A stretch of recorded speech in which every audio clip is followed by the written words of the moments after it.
On the road to San Diego, Cal and his sister Becky discuss the fact they're running away from home because Becky is 6 months pregnant and their parents didn't take it well. Becky is second-guessing their decision when she suddenly begins feeling sick, so Cal pulls over near a church to let her throw up.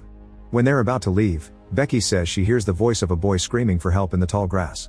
Cal decides to park the car by the church and the siblings talk back, learning that the boy has been stuck in the grass for days. At that moment, a book is seen on the side of the road and the voice of a woman is also heard in the grass telling the boy to stop shouting. Judging by the volume of the voice, Cal assumes the boy is near the road and decides to go into the grass to help. Becky follows him while she tries to call 911, but then she loses reception as she goes deeper. When she puts her phone down, Becky realizes she lost Cal in the grass. She begins speaking loudly to locate her brother and suggests they head back to the car because something doesn't seem right. First they need to reunite, so Becky loudly recites an old naughty rhyme, but this makes Cal confused. At first her voice is coming from his right, then suddenly her voice is coming from his left. Next they agree to jump to figure out each other's location. On the first jump they see each other, but on the second jump they suddenly much farther away even if they didn't walk. After the jump, Becky falls into the mud, and a panicking Cal decides to run toward her to help. Now it's Cal who falls into the mud and he's shocked to find a dead dog named Freddy with flies hovering all over him. Apparently he's been here for a while. Hours pass with the siblings unable to find each other or the exit, and as the sun goes down, they accept they're stuck in the grass field. Becky tries calling her brother again, but she gets really tired so she sits to wait for Cal to find her first. Suddenly a creepy figure appears among the grass, but it turns out to be just a man named Ross, who offers his help to take her out of the field. He explains he's found a way out but hasn't left yet because he is looking for his wife and son, whose voice the siblings heard early. Becky is wary of him, but she has no other choice but to accept his help, so they go looking for Cal together. Some more time passes, and Cal keeps calling for Becky to no avail. As he sits there disappointed, something suddenly startles him. It's Tobin, the boy that had been calling for help earlier. He consoles Cal and says it's easier to find things once they're dead. Weirded out, Cal asks if Tobin was the one who lured them into the field, but Tobin says he and his family went in because they heard a man calling for help too and he has no idea how long they've been here for. Tobin says that his sister will be dead soon, and Cal wonders how the boy knows Becky is his sister. Tobin replies that the rock told him the truth. Apparently it's the rock that teaches you how to hear the grass and that's how you get to know about things. Then Tobin beings guiding Cal to Becky. Meanwhile Ross and Becky talk about her baby, and Ross guesses that the father of the baby isn't with her. As they walk, Becky finds medicine bottles and scissors on the ground, not understanding how they got there. When she looks again, she discovers Ross isn't there anymore. She begins calling for him to no avail, so she changes to calling California as she looks around for any signs. Something suddenly grabs her and takes her into the grass. Back to Tobin, he takes Cal to a small area with no grass with a mysterious giant rock in the middle of it.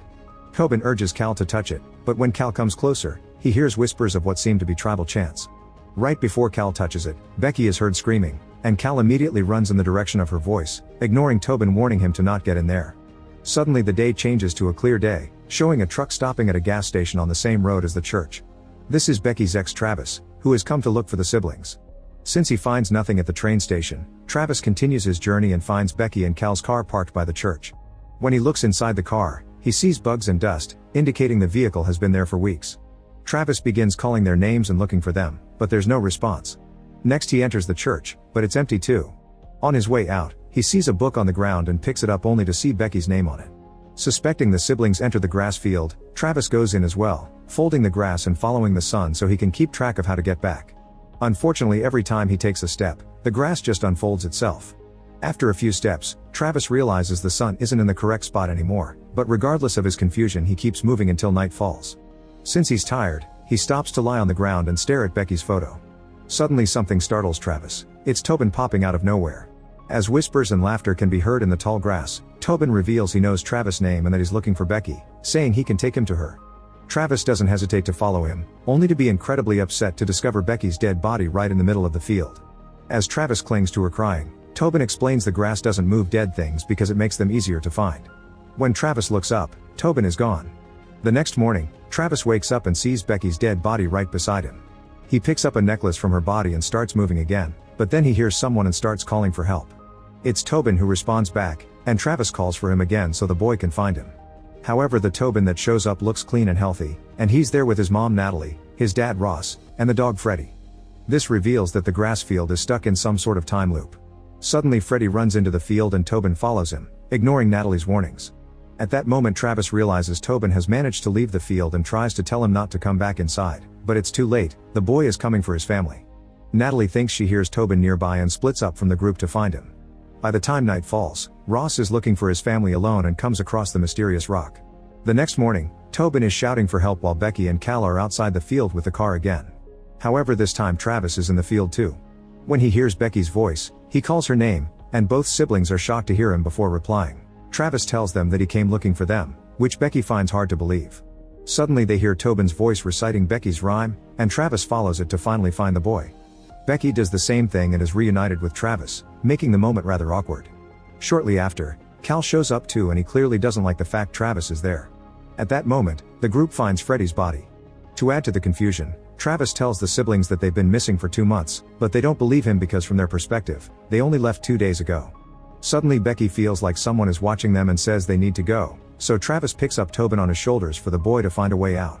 Fortunately, he spots a building in the distance, and they start walking toward it. Cal asks Travis if he told anyone about them, hoping that someone will come looking for them, but sadly Travis didn't tell anybody. At that moment, Becky feels some pain in her belly, prompting Travis to ask about the baby. Becky tells him that it's a girl and lets him touch the belly to feel the baby move. Suddenly, a phone rings and they're shocked to receive a call from a voice like Becky's, who is crying as she asks them to not let Cal hurt Travis because they will keep making the same mistake again and again. It all seems unbelievable and the group decides to keep moving, unaware that someone watches them through the grass. A few steps later, Becky slips in the mud and as she falls, she sees mysterious visions of a baby, tall grass, and strange people coming toward her, which terrify her and makes her faint. Cal and Travis run toward her, but at that moment Ross shows up and tries to help her too, saying he can lead them out. Travis tells him about the building they saw and lifts Tobin again, but this time he can't see the building, it's only grass everywhere. Ross mysteriously says that's how things work in there. The group keeps walking and eventually they reach the rock again. This time they notice there are carvings all over the rock, and somehow Ross knows it refers to a higher knowledge, which he explains as he touches it. Everyone thinks Rossi is being creepy and he urges Cal to touch the rock too, saying he'll also receive knowledge. Before this can happen, Natalie comes out of the grass and stops him, telling her own husband to stay away from them. She's obviously terrified of him and tells the others that Ross is lying before explaining that she had seen Becky and Ross before, but Becky wasn't alive and Ross tried to hurt Natalie. Ross denies this and while they argue, Becky sees the visions again, but this time she also sees Ross in the grass looking very supernatural. Terrified, Becky tells Travis and Cal they should leave. They try to get Natalie and Tobin to go with them, but Ross is still trying to manipulate them to touch the rock. Travis cuts it, triggering an argument that soon becomes a physical fight. As the men exchange blows, Becky asks Cal to help Travis, but Cal refuses. While they fight, Ross keeps insisting that Travis should touch the rock and finally overpowers him to win the fight. Next Ross attacks Natalie, showing he's truly lost it when he smashes her head with his bare hands. The rest of the group runs away from Ross and finds Freddy, so they begin to follow him until they reach an abandoned building. Once they get inside, Travis and Cal blame each other for this mess, starting an argument. Cal blames Travis for abandoning Becky, accusing him of wanting Becky to terminate the baby, and Travis retaliates by saying Cal has naughty feelings for his sister, causing Cal to throw a punch and start to fight. At that moment, Ross catches up and tries to break the door. The group immediately takes the stairs to the roof and looks around the area, where they see the church across the field. Unfortunately, they would have to go through the grass to reach it, so they try to figure out another plan. Suddenly Travis sees Freddy running by, but the dog disappears when he walks into the grass. This makes them think there is a hole in the loop that can lead them out. Trying to look for more clues, Travis has a closer look at the field by standing on the edge of the roof, which causes him to slip. Cal notices, but he does nothing to save him and Travis falls to the ground. All this is seen by Tobin and when Cal notices the boy, he tries to explain himself. However, at that moment Ross begins getting closer. The group runs again, but Becky asks about Travis, refusing to leave without him. When Cal can't provide an answer, Becky gets suspicious that he did something to Travis and she walks away from her brother. Cal tries to follow her but Ross suddenly catches him, revealing he knows the truth about the Travis incident. Cal tries to escape but Ross doesn't let him go and holds him to the ground as he struggles for his life. At that moment, many bodies appear in the field of grass. Travis turns out to be alive, and he gets up to look for Becky again. He yells for her name and she answers, but they can't see each other. Giving up, they both lie in the grass and talk about their child again, so Travis says he's happy Becky's decision to keep the baby. However, Becky confesses that she wasn't going to keep the child and that's why they were going to San Diego. There was a family there who wanted the kid. Upset, Travis swears he will find a way out. Suddenly Ross shows up and attacks Becky. In the struggle, Becky manages to grab the scissors that she found on the ground, but Ross quickly disarms her. Then he brings her down to the dirt, intending to take advantage of her, but this gives Becky the chance to grab the scissors again and stab Ross in the eye. As it starts to rain, Becky runs as fast as possible, only to freak out when she notices there are dozens of grass people coming to her from all sides. These weirdos grab her and pull her into the grass. Moments later, Becky finds herself lying in the mud in front of the rock. She pulls her phone out and makes a call, which turns out to be the one they heard earlier about not letting Cal hurt Travis. Suddenly the grass people come back and surround Becky as she screams in pain because her body has decided to deliver the baby. The visions come again and this birth matches the drawings on the rock. After lots of pushing, Becky hears the baby crying, but she can't see her. Suddenly the ground shakes and opens into a giant ditch between the rock and her. Becky stands on the edge and looks inside, where she sees many people clinging to the branches of an old tree while trying to come out. Becky screams and moves back before exhaustion takes over her and she passes out. Moments later she opens her eyes and asks about the baby. Shockingly, it's Cal who answers as he calms her down and gives her some water. He also holds a baby and shows it to her, making Becky relieved. As she closes her eyes again, Cal begins feeding her, and Becky is so hungry she takes it all. Cal says it's grass and seeds, but Becky thinks it tastes like something else, and she freaks out when she realizes she's eating human flesh and that Cal is actually Ross. Meanwhile, Travis is badly injured, yet he keeps searching for Becky. Eventually he finds her alone on the ground, and when Becky asks about the baby, Travis touches her belly and realizes the baby is gone. As he cries in grief, Tobin reappears and tells him that Ross killed everyone. He also explains Ross is never going to stop and that he will kill them over and over again. A terrified Tobin starts to cry, so Travis hugs him and says he won't let anybody hurt him. Afterward, Travis shouts and asks Ross if he wants to kill him. Ross immediately appears from the grass and attacks Travis, trying to kill him while ignoring Tobin's pleas to stop. Ross attacks Travis with a bone and makes him fall defeated before going after his son. Tobin tries to run, but Ross catches him and tries to force him to touch the rock. Suddenly Becky gets up and hits Ross from the back, causing him to drop Tobin as Becky falls again. At that moment Travis stands up too and attacks Ross, hitting his head against the rock and finally killing him by tying some grass around his neck. Then Travis goes to Becky and holds her as he cries.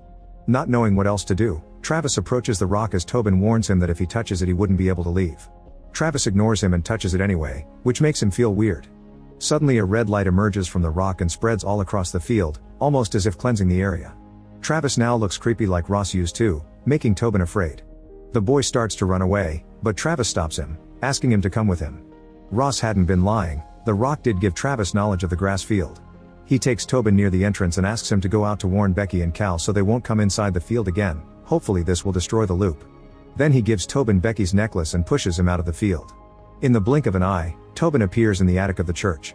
He opens the door and makes his way outside, where he sees Becky and Cal's car standing on the road. They are about to enter the field because they heard someone calling for help, but Tobin runs to them and stops them. It looks pretty weird because it's his own voice that comes from the grass as well, and a confused Cal begins approaching the grass. Tobin keeps begging to Becky to stop him and to prove his story. He reveals the necklace Travis gave him. Becky is shocked as she compares it to her own necklace, and when Tobin mentions Travis' name, it's finally enough for Becky to go to stop her brother. Afterward, Becky convinces Cal to leave, and they take Tobin in the car with them. However, instead of going to San Diego, Becky asks him to go back because she's decided to keep the baby. In the field, Travis hears Becky's words and is happy with this change, so he lays down and lets the grass cover him. Make sure to subscribe and turn on notifications so you can watch more videos like this. Thanks for watching.